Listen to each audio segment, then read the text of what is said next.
Means meaning और plural में अलग मीनिंग होता है। तो इस तरह के हम कुछ नाउन्स देखेंगे जो नाउन सिंगुलर में अलग मीनिंग और प्लूरल में अलग मीनिंग देते हैं। जैसे हमारा वर्ड होता है क्लोथ। क्लोथ का मतलब होता है कपड़ा। अब क्लोथ का जो प्लूरल होता है वो होता है क्लोथ्स या क्लोथ्स।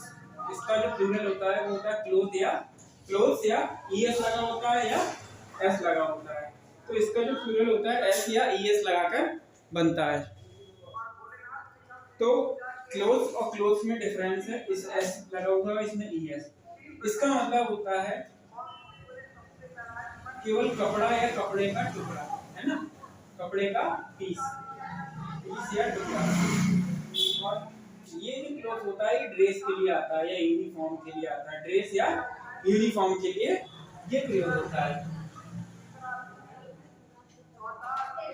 ये डिफरेंट टाइप के कपड़े के लिए प्रयोग होता है, जबकि ये ड्रेस या बने बनाए कपड़े के लिए प्रयोग होता है। अब हम इनको एक सेंटेंस या एग्जांपल के थ्रू समझने की कोशिश करेंगे। There are various clothes. There are various clothes in the shop. दुकान में कई प्रकार के कपड़े हैं। तो कपड़े ये सही है, इसमें कोई एरर नहीं है। इसमें एस भी आ सकता है, ईएस भी आ सकता है। अब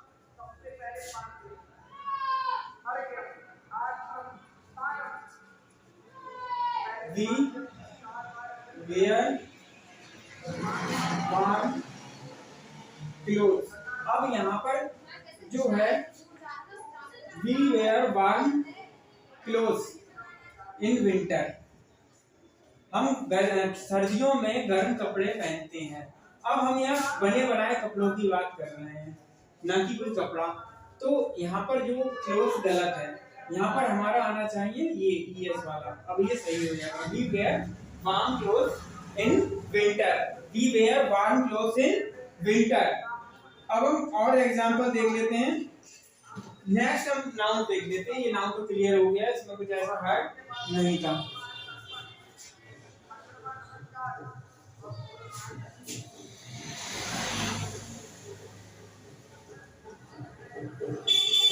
और देखिए कुछ another noun.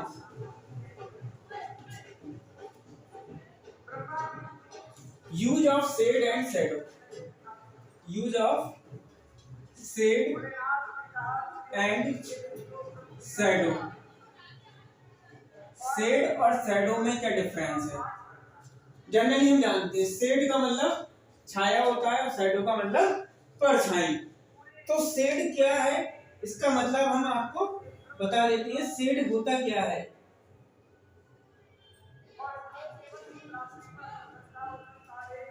A place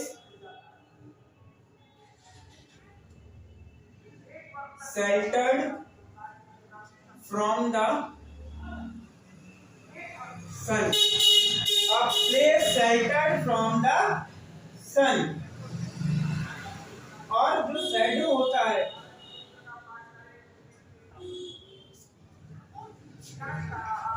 a shade of an object।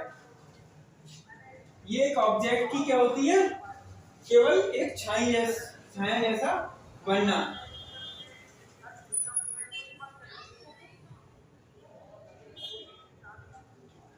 तो किसी ऑब्जेक्ट से बनी हुई शेड उसको हम कहते हैं शैडो। और जो प्लेस शेल्टर्ड फ्रॉम द सन, और सन से हम जो धूप से बचने के लिए जो कहीं पर छाया लेते हैं वो होता है शेड। और कोई ऑब्जेक्ट है उसकी जो शेड बनती है, अब वो किस तरह से बनती है? जब एक तरफ लाइट होती है, बीच में कोई ओपेक ऑब्जेक्ट हो। ओपेक ऑब्जेक्ट उसे कहते हैं जिसके आर पार नहीं दिखता है। एक ऑब्जेक्ट जो कि ओपेक है, जिसके आर पार नहीं दिखता और एक तरफ से लाइट आ रही है, तो उसके अपोजिट साइड में उसकी क्या बनती है? शैडो बनती है। उसके दूसरे साइड में शैडो बनती है, तो वो होती है shadow, a shade of an object. अब हम इसका एग्जांपल देख लेते हैं, उससे हमारा क्लियर हो जाएगा। The traveller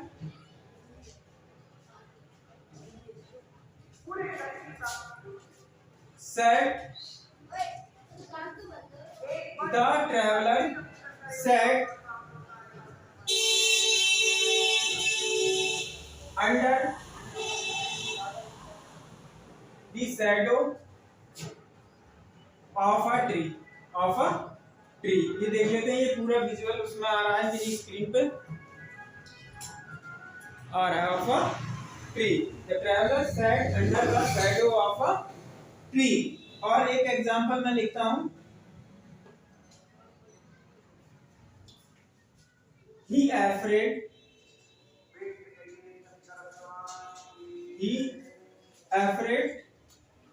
of his own shade.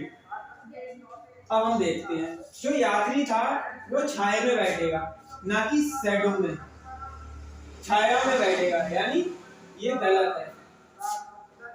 और अगला है he afraid of his own shade. वो अपनी किससे डरता होगा?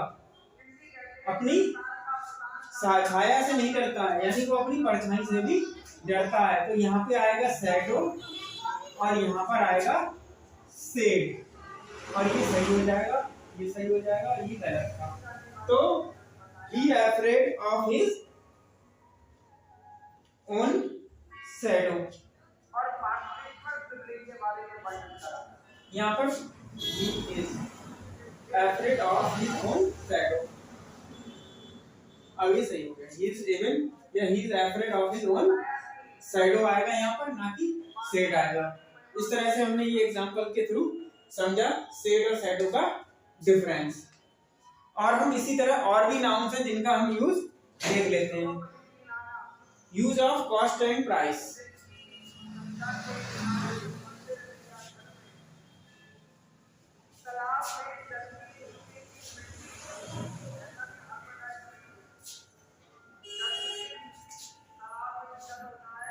Use of cost and price.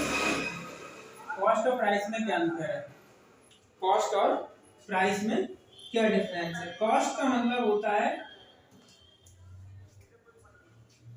Cost paid by the shopkeeper, और प्राइस होता है अमाउंट पेड बाय कस्टमर. जो ग्राहक द्वारा दिया गया होता है वो होता है कस्टमर. तो इसको हम एग्जांपल के थ्रू समझते हैं.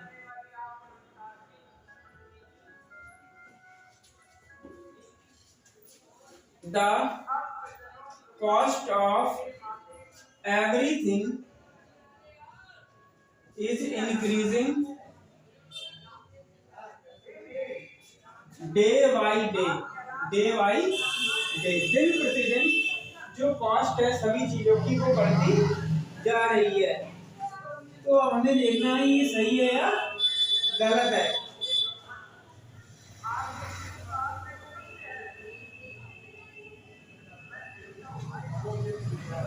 यहाँ पर जो आया है कॉस्ट, और हम एक और एग्जांपल देख लेते हैं.